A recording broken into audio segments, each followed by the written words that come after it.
In a world clouded by noise, Truth is waiting in the quiet it whispers. until someone dares to listen. She is the oracle, Tammy De Mirza, a world-renowned intuitive. A messenger of what's hidden She sees what others cannot. and speaks the truths you have been seeking. And he is the master, Sifu Rafael, a master instructor, strategist, A guide who leads with discipline turning wisdom. into action. Together, We awaken what's been buried we ignite the hunger for truth, and we challenge illusions. guiding you to your next level of power. Two powerful souls unite to awaken what's been buried. To break what's been bound and to speak what others want. The oracle, And the master, it's time. Good morning, Tammy. Good morning. And good morning to anyone that is seeing us live or are listening later. Good morning, afternoon, and evening. Yes, absolutely. So let's consider what the topic is today, right? Climb to new heights. And I think the reason that we can climb to new heights, and some other people may look at you or me or anybody else who's doing something and go, man, I wish I had what they had. I wish I can do what they can do. The problem, and I said this earlier to you, is that they're closed. So, in order for you to climb new heights, I think we need to be open to opportunities. And you also said we sometimes also must manifest those opportunities. That's not sometimes, that's all the time. Oh, yeah. I think that's a great, and you said it's a great starting point because in order to climb new heights, you have to be not only open, but things are going to happen along the way as well. One of the things that I think about, Sifu, because you know that I date, and one of the things that I see is that it's like we're given a window or a crack in the door. And this great person for me in dating, and he says, "You are amazing," but he doesn't open the door. And what I see is them talking about, thinking about, I would like to meet you, but they don't ever set it up. And one guy not too long ago, I said, you know, as good as the connection is, this is only open for a short while. And if you don't step in, I know how this works. It eases out. And then you forget that it even happened. And that is true for anything that is divinely inspired or an opportunity or, and let me tell you about one. I was at an event last May, and this multi-billionaire was talking to me for 3 days. And he finally kept saying, "You're coming to Greece." And I said, "No, I'm not. I'm not coming to Athens. I'm not." And so on the third day, he finally said, "Do you not notice that I'm not really talking to other people here? I'm only talking to you." And I'm like, "Yeah, I have noticed. What is it?" He said, "You are pure. You are pure." And he said, "You're coming to Athens." And I said, "No, I'm not." And then I thought about this, what we're talking about today. And I said, "Well, okay, do you realize that you said this 8 times in 3 days?" Because I'm a subconscious Rain Man counter. I subconsciously count things. And and I'm about numbers. And I said, "You said this 8 times." And he said, "Well, I'm determined." And I said, "Okay, if you and your girlfriend will spend time with me for a meal for a few hours, I will start to think about it." He said, "Yes." And then he looked down to the right. He looked back up at me and said, "No, you're staying at my guest house." I said, "I'm going to Athens." But this is the point. Why do we think and think and think and think that really does nothing for us. We will think our way out of the opportunity. Right. So for me, as a conscious manifester who teaches manifestation, I don't care how the money comes or whether or not I have it when I commit. What I commit to is what I know is an opportunity, and I either step in and push fear away and go, none of my business how the universe pays for this. I am in alignment. Yeah. I think that's where people get caught, stuck, deciding not to because they're thinking about it so much instead of feeling the resonance. Mm. When he said, "You're staying in my guest house," my immediate thought was, this is supernatural. This is not normal. This is the universe telling you you're being given something that you have to answer formally to. Mm. And then I thought, well, at least my stay is paid for. Right. Exactly. Yes. And I had days, and it was last October. Wow. Look at that. Yeah. So a lot of people hear this.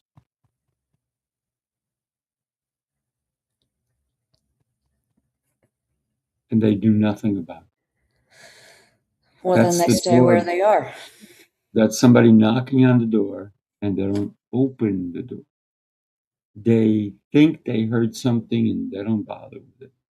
And so many times it's because of fear. We don't know what's on the other side of the door. I've been to people's homes. I knock on the door. Nothing. I knock on the window. Nothing. I go to the back of, if they have an extra door in the back of the side of the house, I knock there. Wow. And because I told them I was coming, yet Oh. they forgot I was coming. Mm. And if none of the knocking works, I call. Yeah. Now, what happens if they don't answer any of my calls? I'm gone. Yeah, of course. But I do make an effort. And who is making an effort for you? That's the question I want to leave to everybody. Put it in the comments. Has anybody made an effort for you, or have you made an effort for someone else and they didn't answer? And then that's when we need to move on because somebody else is going to open the door. It's kind of wild. I think that the universe is presenting opportunities to us all the time. Will you take this? Will you do this? The way that I describe it to my clients, and especially when I'm teaching manifestation comments, we have a thought of something that we want. And then there's a but I don't have the money for it. See, I don't even do that. I say yes, I raise my hand, I formally answer, and then I go, I don't know how you're going to pay for it. That's none of my business. But I do know that I'm being offered this and I can say yes or no. And the way that the universe works to me is you have a thought and the universe comes up like the genie's lamp and it says, your wish is my command. And then it starts. But then when we start thinking, but I don't have the money, I need to raise the money. I have a client right now that was actually, good morning, Gabby. I have a client that was just healed of stage 4 breast cancer Mm. in 3 days with me. She was weeks away from leaving this reality, and she knows that she needs to work with me to continue development and growth because she got herself in that position and it was healed supernaturally. We have the tests to prove it. It's all gone. It's even out of her lymphatic system. And what is so wild is she told me a couple of days ago, I said, I texted her and I said, are you being harassed like I am to get in touch with you every single day? Are you being harassed to get in touch with me? She said, yes. I said, then why am I the one having to reach out? Mm. And she said, well, I've got it down on a certain day, but I may have a hard time manifesting the money to work with you. And I said, well, then you will have a problem manifesting the money. That's it. Money is the problem. Our mind is. Yeah, doubt. Doubt seeps into so many people. When you consider, think about what we don't know. And when doubt creeps in, oof, that makes it really doesn't allow any manifestation to work because we have doubt. What if I can't do this? What if I can't do that? What if I can't get the money? What if I don't if I don't catch the plane? And what if I don't do this? What if I don't do that? And doubt is probably one of the biggest things that stands in people's way. Tell me what doubt looks like. Ugly.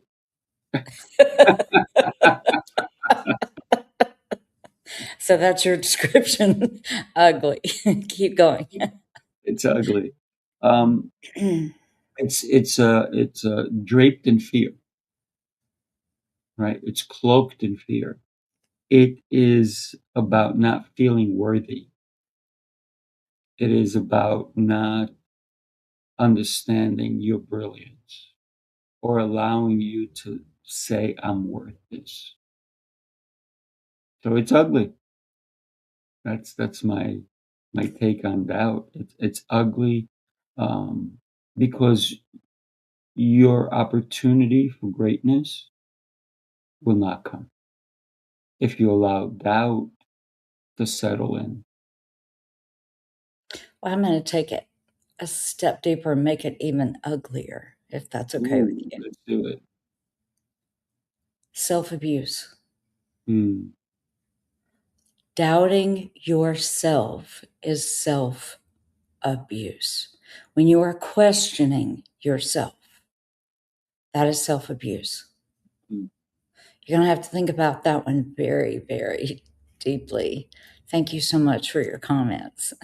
yeah, Good. She responds or he responds to opportunities. yeah. It's not just specifically entrepreneurship either. It is everything in life. What you're doing in one form, you are doing in every single form in your life. And that is one of the things that I do with my clients is help them to see. I was on the phone with a client in Alaska yesterday, and I was helping her to see how this one thing about her not feeling safe is manifesting in 50 different ways in every form in her life. But the Mm, root is, I don't feel safe. And she's always been safe. But when we perceive, when we believe, so getting back to the subject that we're talking about today, what is keeping you, and I would love for you to comment underneath right now, what is keeping you from moving forward? What do you think it is? Is it a thing? Is it a person? I'm just going to tell you that, thank you, Gabby. You are so right. Doubting yourself is self-abuse. When you're questioning yourself, two of the most painful things that I know that humans do to themselves is doubt themselves mm, and live in shame, blame, and fear. That is according to, I forget what his name is, Dr.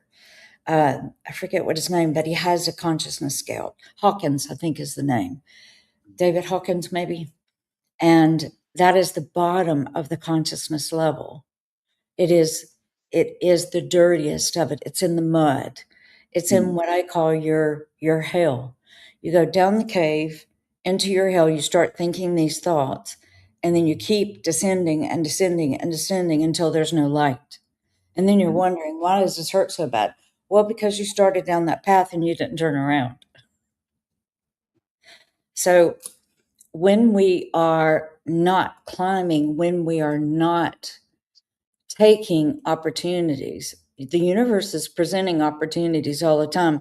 Let me tell you a wild one. I have a client that actually moved here because of me being her mentor. And oddly enough, Sifu, and this is a wild story, but the very first time I did a session for her, I said, I've never told anybody this ever, and I don't know why I'm telling you, but this is the information that I'm getting. If you lived in the same city as me, we would be friends. She moved here 2 years ago, August, around this time. And she was one morning in a session with me, and she said, I saw this. It's like I saw this being, and I don't understand. And I just froze. And I said, really? She said, yeah. I said, why did you freeze? Because in the shower 30 minutes earlier, you were asking to see your gods.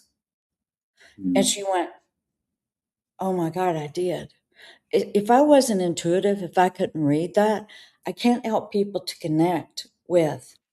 Your thoughts matter, and your thoughts are listened to, and your thoughts are given to you. Your thoughts expand the moment that you start focusing on something. It expands no matter what it is. If it's good, it expands. If it's bad thoughts you're having, those expand. And when she realized, I said, why are you freaked out? And why are you surprised? You asked for it in the shower. I'm seeing you in the shower. I'm not paying attention to the naked body, but I am seeing your spirit and you petitioning God, source, universe. I want to see my gods. Well, she saw two of them. And she said, it freaked me out. And I went, why? You asked for it. So what we don't realize is that these opportunities are presented to you because you've asked. I can tell you this year, I've been to Japan, Bali, Florence, and I'm going to Nepal, and I'm taking a group of people to Egypt in October. Every single one of them, I simply said, I want to go to Bali this year. I want to go to Japan. And I want to go when those trees are blooming. And every single thing, the universe said, hey, she placed her order. Now, if she doesn't change her mind, Right. if she doesn't think other thoughts, if she starts worrying about money, if she starts thinking, well, how would I go? No, I did it. And now Nepal, and I'm staying in a monastery. And then next year I'll take people to the Himalayas, to Nepal. Yeah. So I want you to know that you are the heartbeat of what the universe brings to you as opportunities. But if you don't say yes, you're going to stay where you are. You're going to stay where you are. You are. When you consider the power of your thoughts, and you mentioned that, right? Whether you're positive or negative in your thoughts, your body, not only just the world, but your body listens. Your emotions, the way you act, the way you move your body, it listens. And so if you keep doubt, you don't do things physically that you can do when you're happy, when you're in control of your emotions, when you don't have the fear. You can do so much more. Yet people don't, because it's what's going on in here that takes care of everything else. And we forget the smallest, tiniest little details. And one of those details is not small at all. It's huge. It's called self-love. And when we allow doubt to come in, we're turning off the knob on self-love. We're diminishing it because that knob is getting turned down on self-love and doubt is rising up. Hatred comes in, which is a word that I hate. Isn't that funny that I hate the word hate? I should say I dislike the word hate. And because the word itself, yes, it's a 4-letter word. And when you consider when you can hate another person, that's a reflection of how you feel about yourself. Mhm. So if you love more than anything else, then you find love for you. And I always say you need to love yourself first.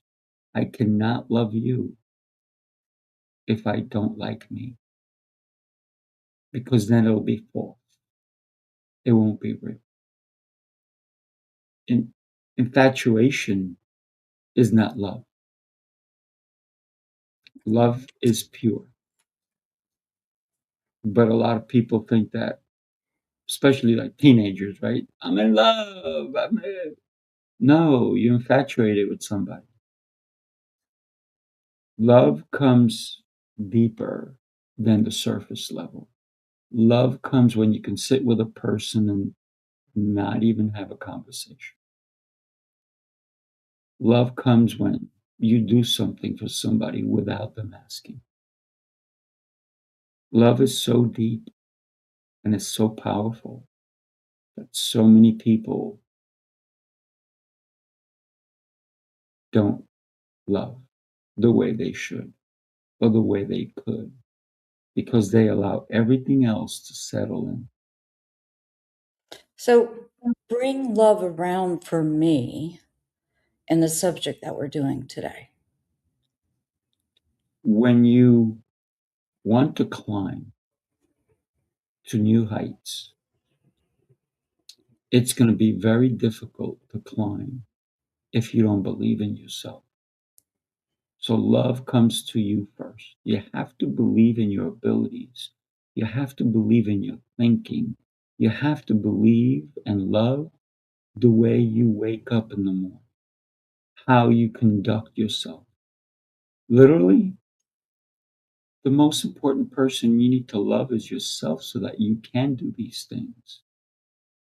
Because when you do them because it's robotic, there's no passion. So love and passion, they're very close together.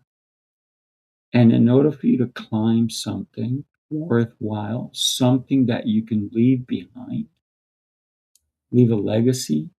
When I say leave behind, that's what I meant, legacy. So others can see what you've done. There has to be love behind it.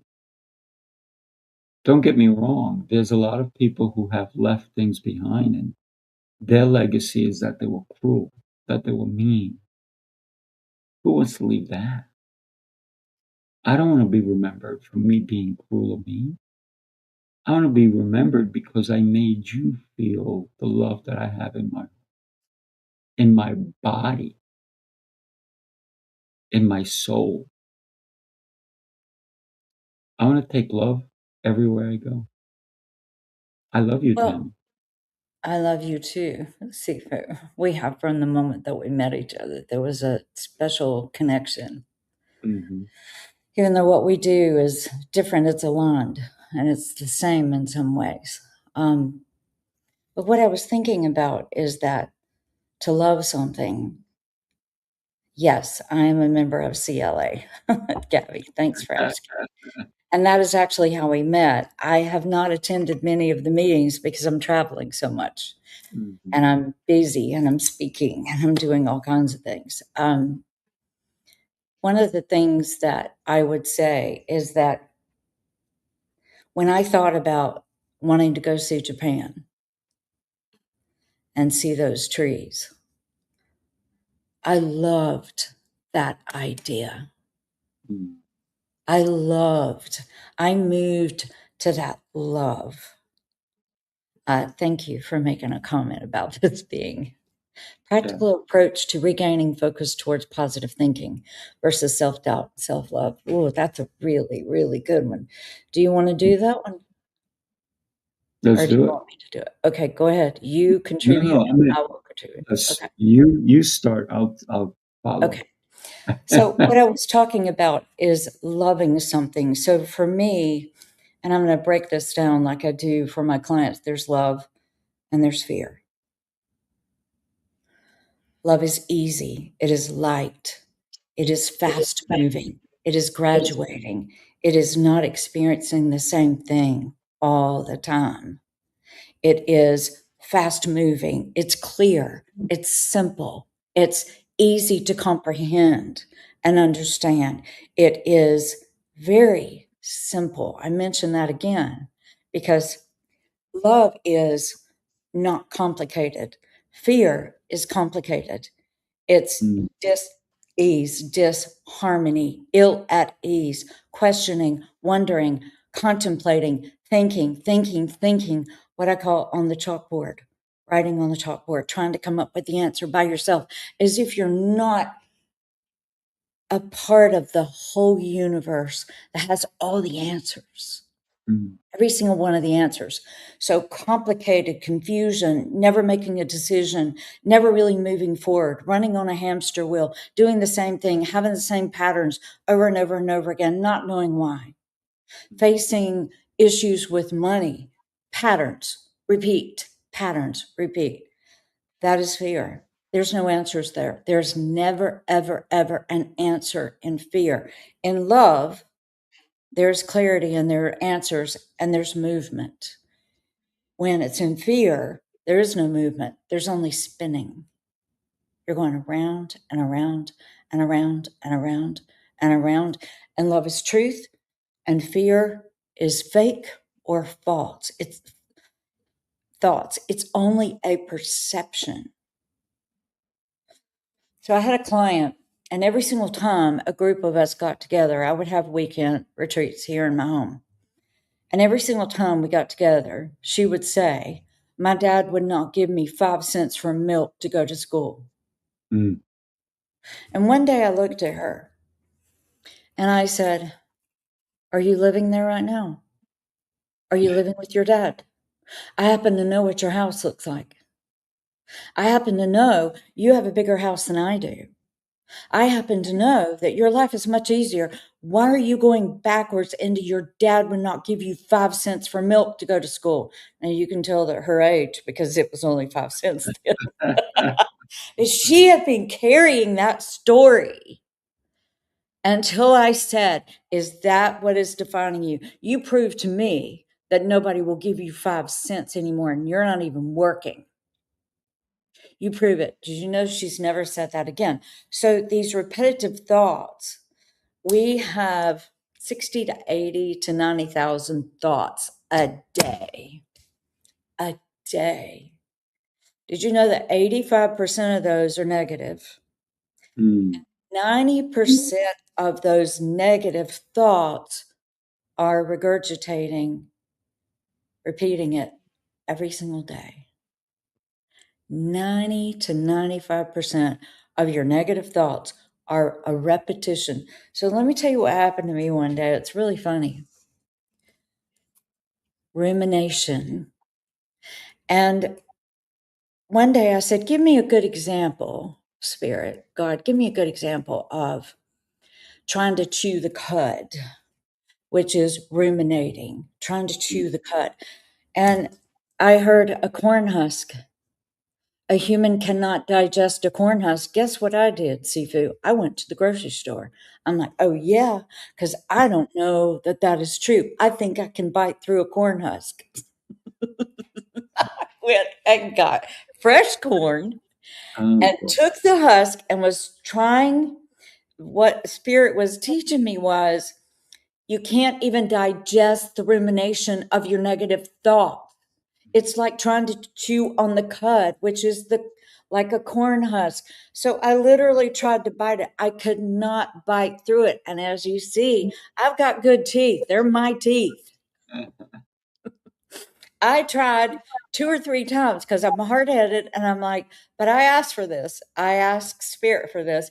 Give me something to show me what we do when we're ruminating, when we're chewing the cud." And when I was told the corn husk and I started trying to eat it, I just started dying laughing, and I went, "Well, I guess I'm having corn for lunch," because I have to take the husk off and get to the goodness, which is the corn, where there's nourishment, where there's food. That's love, fear. And every single thing that we have, there's love and fear. And Henry Ford said, "If you believe that you can or you can't, you are right." And look at what he did. And look at what he did even with our president. I forget which president was actually crippled. But when the president got so crippled that he was in a wheelchair, did you know Henry Ford bought a house right beside the president and got himself a wheelchair so that they could walk together? Oh, wow. He believed he could. But what we're doing is we have these thoughts that keep going around and around. And the way that you change it is start to feel, wait a minute, am I going anywhere or am I repeating? Or am I moving fast? And it's simple. Here is confusion. Fear is confusion. Love is answers. It's clear. Which one do you think? Sometimes I have to tell people. One time I told a client, "You know, I've been working with you for a year in mentoring." And she said, "Yes." And I said, "Well, now you have nobody else to blame because we've gotten over you blaming every single person. So who is left for you to blame for your life?" And she did like you. She started laughing. She said, "I have spent a year blaming people." I said, "Yes, you have. And I have discredited every single thing. I want you to know that whatever story you have going on, like my dad will not give me 5 cents for milk to go to school. And here she is, lived in the biggest house of any of us that were there. And people were feeling sorry for her in the group and were buying her meals Oh my gosh. and her massages when she had more than they did." Well, there was one that had a bigger house because I was in her house. But how interesting that what we think, Mm. what we believe, if you will just gauge, is this fear? Does this feel uncomfortable? Does this feel confusing? Am I really getting past it, or do I keep experiencing? Or does this feel really good and ease? When I thought of Japan, I felt love energy. When I thought of going to Nepal, I felt love energy. When I think of Florence, I feel love energy. And I found this coin is a Medici literal family coin that I found in Florence. I had told Spirit 2 years ago, help me find my coin. I love coins around the neck. You don't see many people wearing them. I looked for 2 years. And it was raining, and the basilica, the Santa Croce Basilica, where Leonardo and Da Vinci, not Leonardo, Michelangelo and Galileo are buried. I always go back there in the very back and I just communicate with them, and they're entombed in there.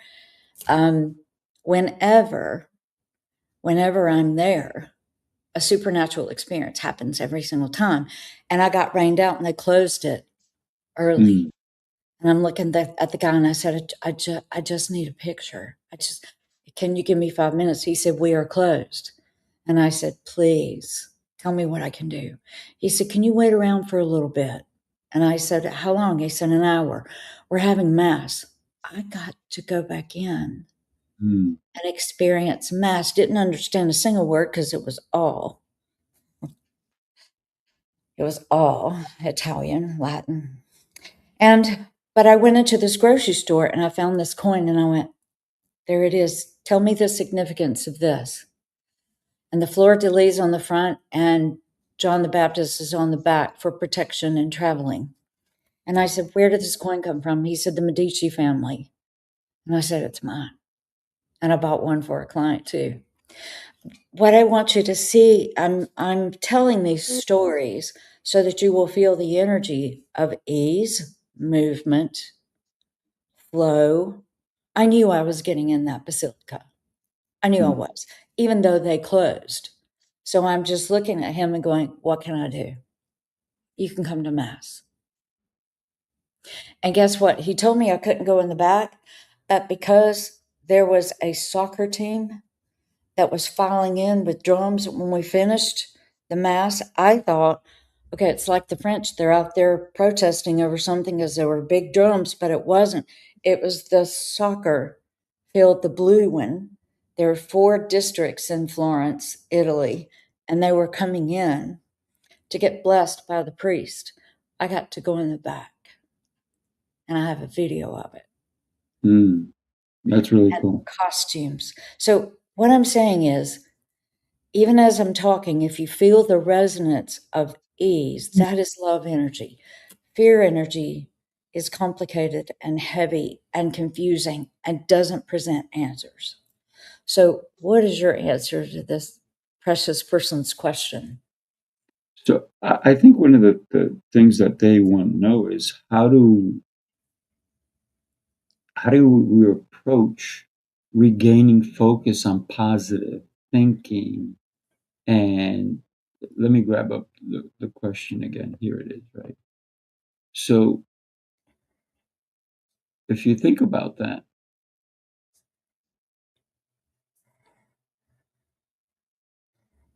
versus self-doubt and self-love, it starts with knowing who you are. I think to regain anything positive, we actually literally have to look in the mirror. And what happens when a lot of people look in the mirror, they're looking at a dirty mirror. You got to clean that mirror because all the words self doubt, I'm not worthy, I'm no good, all these things are going to pop up. And so you got to wipe all that down and you have to start to look at you deep. I mean, literally, like one of these things, look into the mirror and say, I love you. You're beautifully made. And then you may have to try some affirmations. You may start to read something like if you have an affirmation, you have it written down on a sticky note, and you go, I'm beautiful, I'm worthy, I'm gifted. Even if you don't believe it, because when you say it, it starts, and the whole thing about saying it out loud is that you hear it again. You said it in your mind, and that's great. But when you verbalize it, it goes out and comes back. It goes out, comes back. Both ears, obviously. Hopefully you can hear from me. And the important thing is to say it enough that eventually it seeps in. But if we're constantly, like you said, 90%, 95%, we're saying negative things, or we're listening to negative messages, we need to combat those with positivity. One of the greatest things that my fiance does every day is she's laughing and laughing and laughing. Even last night before we went to sleep, she's laughing, and I'm like, "Why are you laughing? What's going on?" She goes, "Because of you." She goes, "You make me laugh so much." I said, "That's awesome." And I said, "Why are you laughing now?" "Because of what you just said, you know." So, but she's always looking at comedy. She's looking at things. And when we can laugh, we can release the tension, the negativity. And so laughter is another key ingredient to get out of the rut, get out of the muck, stop chewing on the wrong things, right? Eat the corn, don't eat the husk. But laughter is another thing that really impacts people. The other day, I was lecturing, and I know that somebody, and I said to them, "How are you doing?" And they said, "I am not doing." I'm having a really hard time. And so I said a couple of things, and they could not help but laugh. And they're like, "What are you trying to do to me, Sifu?" I said, "I'm showing you some love." And so when we start with us first, we start to get rid of the negativity. We start to find the focus of love, self-love. But even though you may look in the mirror, I know people who have had 75% of their body burned. There's a young lady who's a beautiful soul, and she's also in the CLA. She's recently in it. And she had 75% of her body burnt when she was 2 years old. And for the longest time, she loathed herself. She was made fun of as a kid. All these different things happened. And then eventually what she did was start to love herself. She's a professional public speaker. She's an author. She's all of these things because she gave up. You know what she gave up? Feeling sorry for herself, having doubt about how beautiful she is, and looking deeper. Because when I talked about love earlier, when you're with another person, it's not the physical aspects of the other person. It's the soul. It's deep. Love is deep. But if we're superficial, all we're looking is at the surface level. And a lot of people will fall in love with somebody because of the way they look. And then later on they get divorced. Why? Because that was a horrible person. They just look good. And they were selfish. And they didn't care about you. When we look deeper, there's something worthwhile. So when you want to regain self-respect, self-love, and get rid of doubt and negativity, it's not easy, especially if you've been living in those quarters for a long time. It starts with one action every day. Looking in the mirror and say, "You're beautiful. I love you." Here's the thing, right? You talked earlier about your client not getting 5 cents. I remember as a kid, the ice cream truck was coming, and everybody's running to their house to get money from their parents, and they're coming back out. I run to my house, and I see my dad, and I go, "The ice cream truck is coming." You can hear the ringing, the little bells and stuff. And I go, "Dad, can I get money for an ice cream?" My dad turns around and says to me, "The house needs to be cleaned. When you finish cleaning the house, I'll give you money." And I said, "Well, the ice cream truck will be gone by the time I finish." I said, "I'll clean the house after." He said, "No." I said, "Lesson learned." That's the day I never asked my dad for a penny. Mm.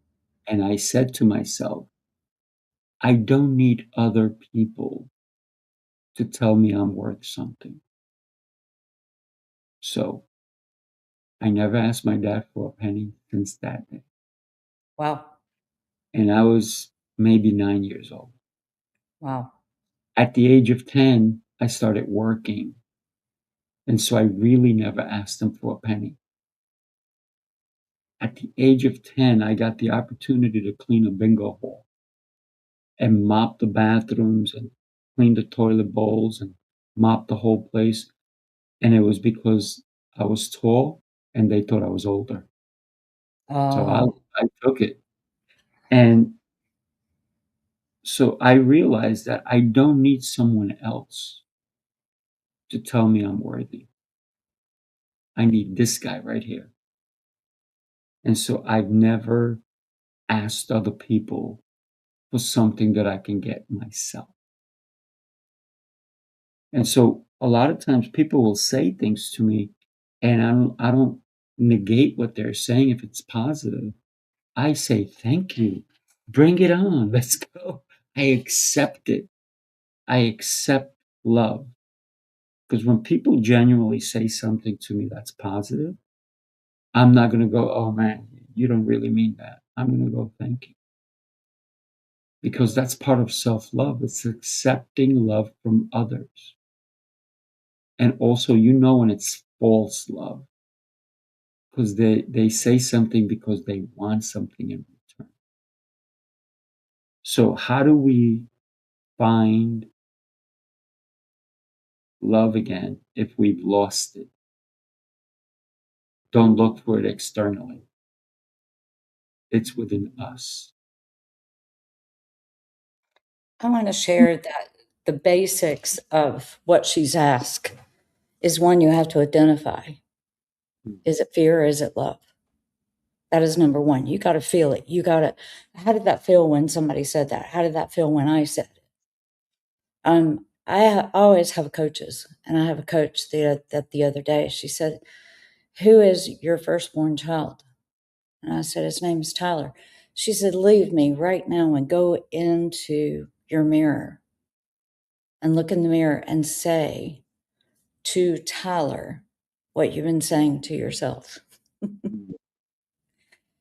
I didn't last very long.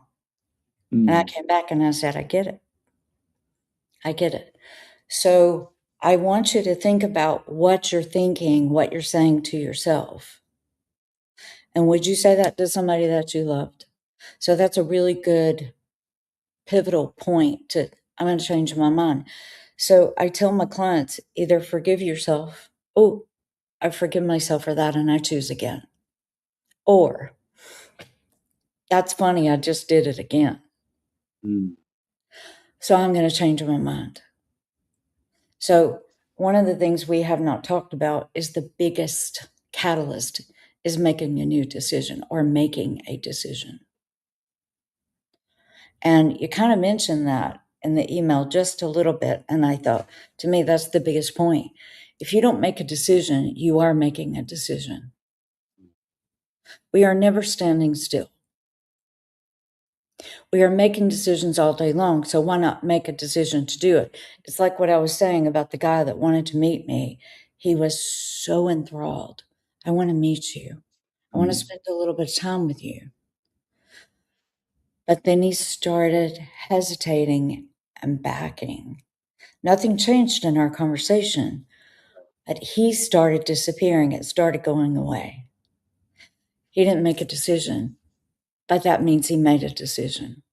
You understand what I'm saying? And for me, it's namaste. I see you.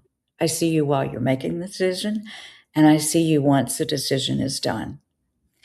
I don't really care what other people's decisions are. I care what mine is and what I'm occupying my mind with. Does it feel good? Does it feel loving? Does it feel kind? Does it feel positive? Does it feel easy? Does it feel simple? That is love. Does it feel complicated? Does it feel angst? Am I losing sleep over it? Am I thinking about that too much? Does it feel dis-ease? That's where dis-ease comes from in the body. It shows up because there's dis-ease. So it's in the moment deciding, wait, that didn't feel good. So I'm going to change my mind. I didn't realize I was even thinking that. So it's quite stunning. Do you mind if I share a really wild story Let's about hear it. getting into the prison system? There's a book that I have out called The Inmate and the Medium. I'm not the inmate, I'm the medium. And so I talk about, I was really tired because in the prison system, you couldn't show cleavage, you couldn't show your shoulder, you couldn't show your knee, there were so many rigid rules that you had to go by. And the guards were sometimes really, really rough on certain races, and mine was the race they were rough on. And so if you had on something that they didn't like, or they thought it was, they told me one time, you look too pretty, so go change. Because I'm like, I have sleeves, I'm not showing anything, it's past my knees. Why are you making me? Because it's too pretty. And I went, oh, okay, okay. But I made friends with the guards. I started asking them about their day. I didn't take them as a threat. So what happened one day is I was really, really tired of prison clothes and wearing their clothes. So I asked Spirit one day, I said, what can I wear tomorrow that I haven't ever worn? I'm sick of these clothes. And I heard, you know the dress that you brought in France years ago? Yeah, put that dress on. What I didn't realize, Sifu, until I'm kind of getting in the car, is that the sleeves were kind of see-through. They were brown, and you're not supposed to show your shoulder. So the dress was fine. I had this covered. The sleeve was a see-through brown, but it had big purple velvet flowers on it. And I'm worrying on the way to the prison. I'm not taking a change of clothes, and I'm 40 minutes away. And the whole process of getting into a prison, you would not believe how hectic it is, how rough it is, how stressful it is. And I am on my way, and I am in this fight. Are you going to turn around and go get some extra clothes? Are you going to trust yourself? Are you going to trust us? We told you to put the dress on. So I'm pretty close to the prison by now, and I think I've overcome it. I think I've made the decision, but I haven't. And so I am singing, I am a conqueror. I'm believing I have overcome this fear. And I hear, what are you doing? And I said, what do you mean am I doing? Are you not seeing me in my car? And I'm singing, I'm a conqueror. What were you thinking, Tammy? You know what I was thinking? And I didn't even know. Well, that's okay if I have to go back and change. That's a 40-minute ride. I'll go back. I'll get it. I was justifying. I was making it easier to accept that. Right. And when Spirit said, what were you thinking? I said, oh my God, I was planning on it. I was actually planning on it and trying to soothe myself. It's okay if it happens. While I'm singing, I'm a conqueror. So, right as I turned into the prison thing, and it was the biggest prison complex in the United States with 4 different prisons in it. And we couldn't even go in front of the prison for a while. We had to take numbers, and we're sitting in a parking lot, and it's dark. It's 6 a.m. And I heard, are you really going to do this to yourself? I said, wait, you're telling me that I get to choose whether or not they bust me or not. Are you going to do this to yourself? And I went, oh, I see what you're saying. I didn't choose. I didn't make a decision. So I said, I'm not going to get stopped. Guess what happened? This is the wildest thing. Because with the rigidity and everything that you go through to get into the prison system, there was a lady behind me that had on a white shirt, and it was not see-through. It was completely solid. You could not see one thing. And I take this jacket off, and I have clear sleeves, except for purple flowers sporadically. They told me to take my jacket off, and I thought, you're not going to see it. You're not going to see it. I made that decision. I get through. The woman in a white blouse that is not see-through at all, it was thicker than paper. They said, your blouse is see-through. And I turned around and looked at her, and she pointed to my sleeves and said, what? And I went, I decided. When you're in fear, you're going to get busted. And that story changed my life, that example. So whenever I have worried about money, or I don't do this anymore, and that's also in that book, How I Overcame Homelessness.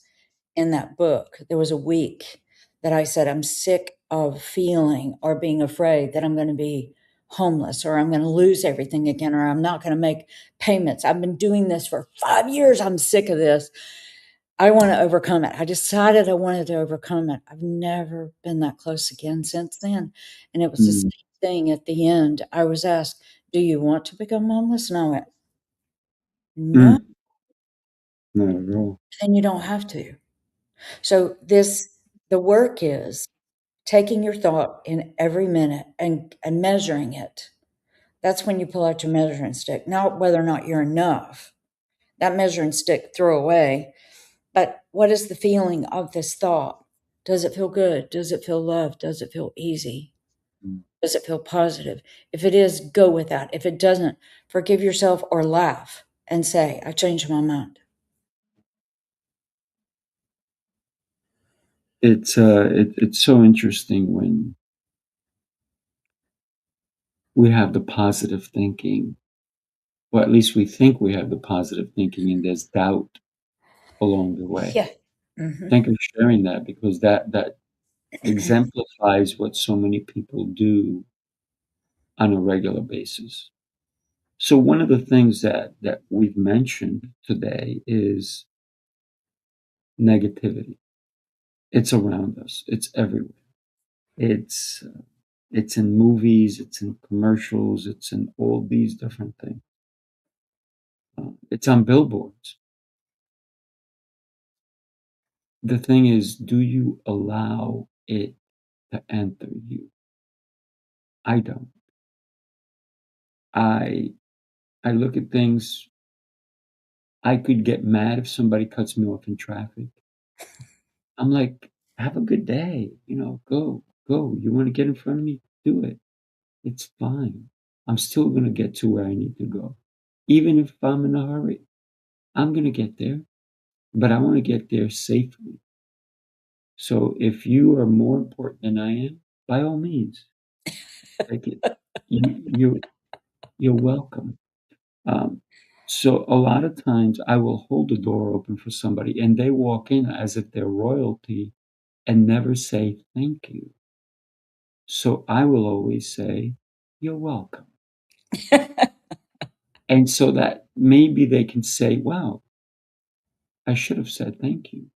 But it's when we start to resonate and it comes out of our pores of positivity. I think that's one of the greatest things that we can do.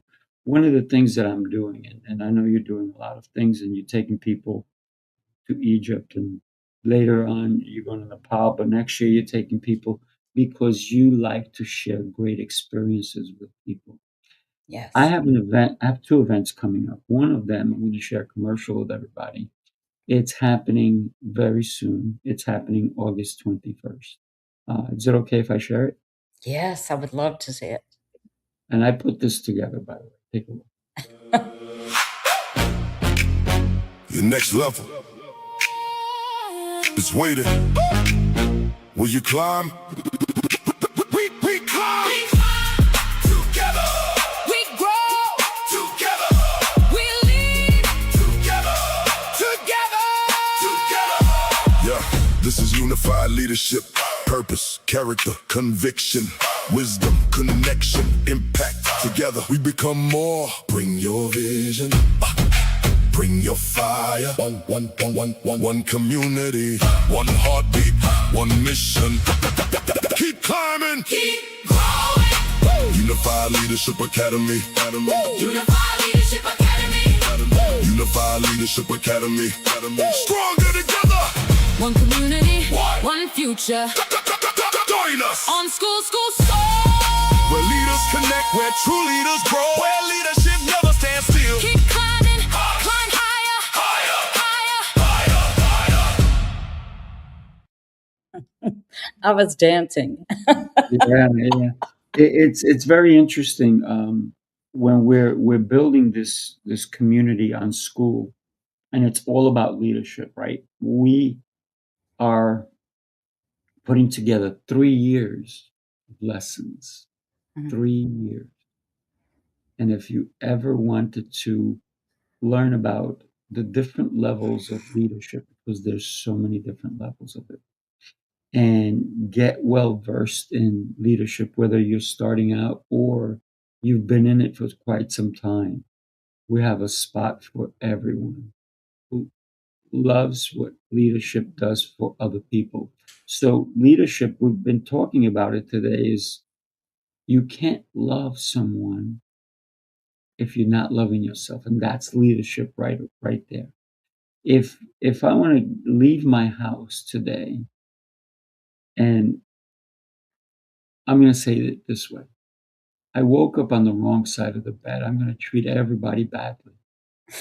So I tell everybody, don't go to sleep on the wrong side, and you won't wake up on the wrong side. So it's how we do everything on a daily basis. When we go to sleep, what are we thinking about? Are we thinking about the negativity in our day? Or can we start to say, maybe I had a rough day today. Tomorrow should be better. How can I make it better? Well, let me have some positive thoughts. And what I do every day is I start with gratitude and I end with gratitude. I'm grateful for what I've had. I'm grateful for my connections, the people, everything that has helped me and guided me. Good morning, Karen. Along the way, we have choices. And so if we start in gratitude and we end in gratitude, and even in the middle of the day, I'm grateful for things. I am, if I get to my destination safe and sound, I don't take it for granted. I'm like, thank you that I got here safely. When I have a client in front of me, I'm grateful for them, even if they're not being a great client at the moment. Because we all have had clients who maybe need to be around us just a little bit longer to be able to understand that their behavior doesn't just impact us, but it actually impacts them. So every day we have a chance to negotiate how we live in this beautiful world. Listen, you woke up this morning, you should be grateful. You're alive, you're breathing, you're moving. You can see, you can hear, you can speak, you can feel, you can taste. Don't throw it away. That's a gift. You are a gift. Tammy, you're a gift. So are You're a you. beautiful gift. And if we can expand on the gift that we've been given, we can share that gift with others. So the other thing, when I pray in the morning and even at night, I ask God to allow me to share the gifts He's given me with others. And that is how I live my day. So negativity, listen, you can come and scream and be mad at me and everything, and I'm just going to look at you like, okay. I know it's not at me, because if you know me, and if I did something wrong, I will admit it, because I don't gain anything by trying to hide what I did. If I did something wrong, I don't gain anything by lying about it and trying to hide if I made a mistake. I own my mistakes and I move on from them. So I encourage people to move on from their mistakes as well. And say, you know what, I am human. I made a mistake. What did I learn from it? Every day we have a choice. And you talked about choices, right? Well, I was just thinking about the theme of what today is climbing. Mm-hmm. Good morning, Karen. Nice to see you. Climbing Mount Sinai last year by myself. They call it Moses Mountain. They don't Yeah. call it Mount Sinai. To them, it's much more intimate. Climbing that mountain with a guide, starting at 12:30 in the morning, and him telling me, "You're late." And I said, "I'm late?" He said, "Yes, there are 165 people in front of you, and they started an hour to an hour and a half ago." I said, Mm. "This is what time they got me here. I don't know what time I'm supposed to be here." And then ended up being the first one to summit. Mm. And the guide was looking at me because at the last, I wouldn't even stop to rest. I would just lean against a rock, close my eyes, recalibrate my mind, think about where I was going, and tell the body, you're rested. And then I would look at him and go, what are you doing? He said, I've never seen this before. And I didn't know at that point that I'd passed everybody. It was during this conversation that he revealed that. And he said, I've never seen anybody act like this before. I've never seen him do this before. What are you doing? I said, I'm changing my mind. Instead of concentrating on the fatigue, I'm concentrating on where I'm going. And he said, well, you've done well. And I said, thank you. He said, no, you've done well. We're at the 750 steps, which is straight up 750 steps. He said, you're first. You passed 165 people that started an hour to an hour and a half before you. I said, well, here's the thing.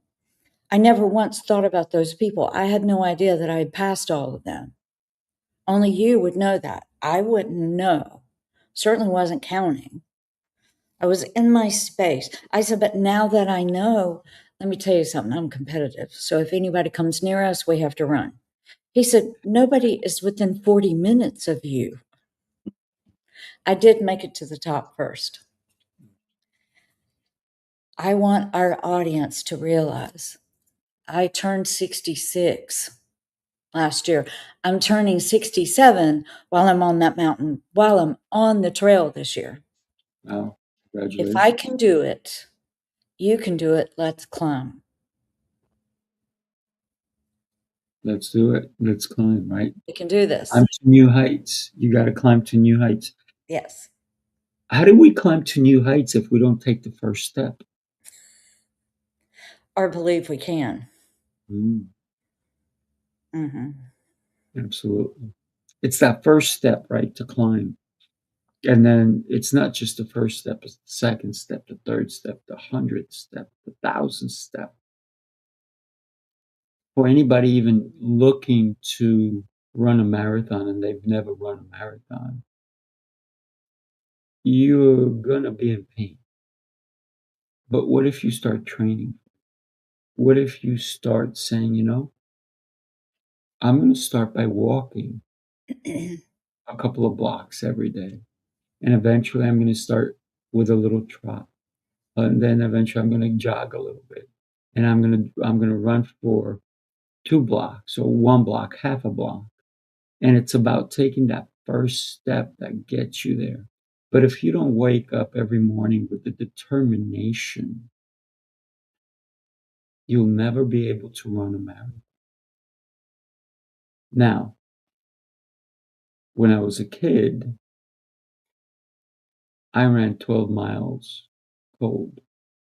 And I'm going to tell you why I ran 12 miles cold. Because my brother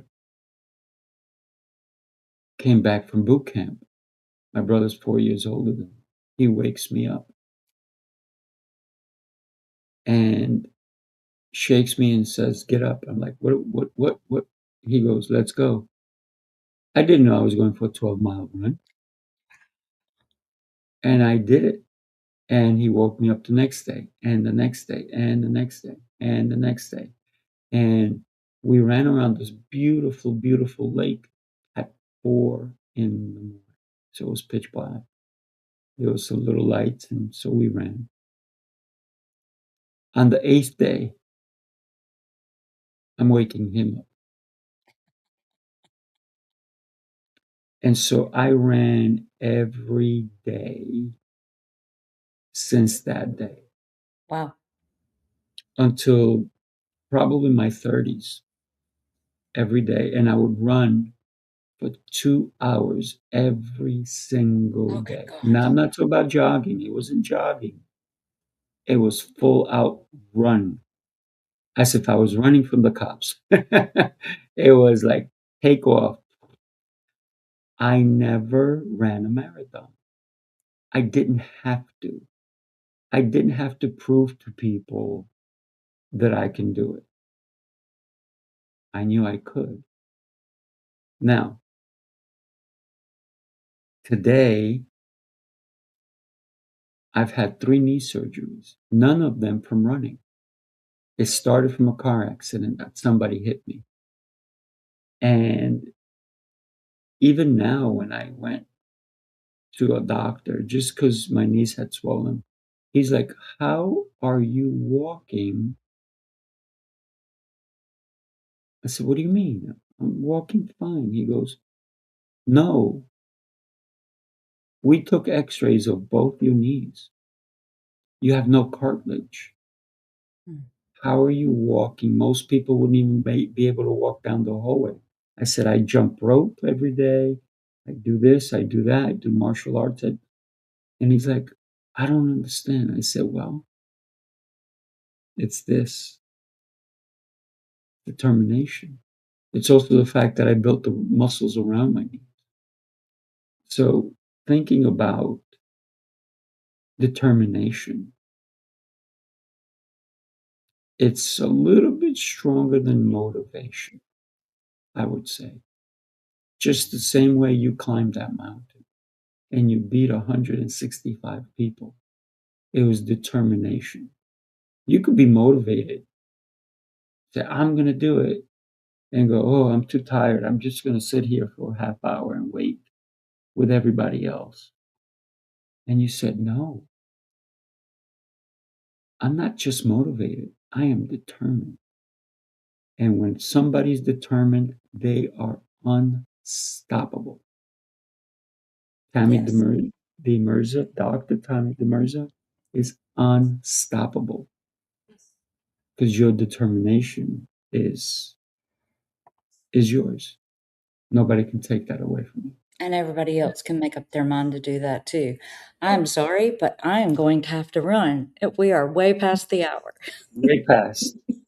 You guys, thank you so much for being with us today and sticking it around. I saw a lot of people here coming in and even saying good morning and so forth. And I saw Michael Woods was with us. And I saw a bunch of other people with us. Casper, right? Stockholm, and Gabby, thank you. I know she had a run. She says she's going to listen to it again. So everybody have yourself a blessed and beautiful day. And you are worthy and you are loved. Remember, don't expect love from others if you can't love yourself. Have a blessed day, everybody.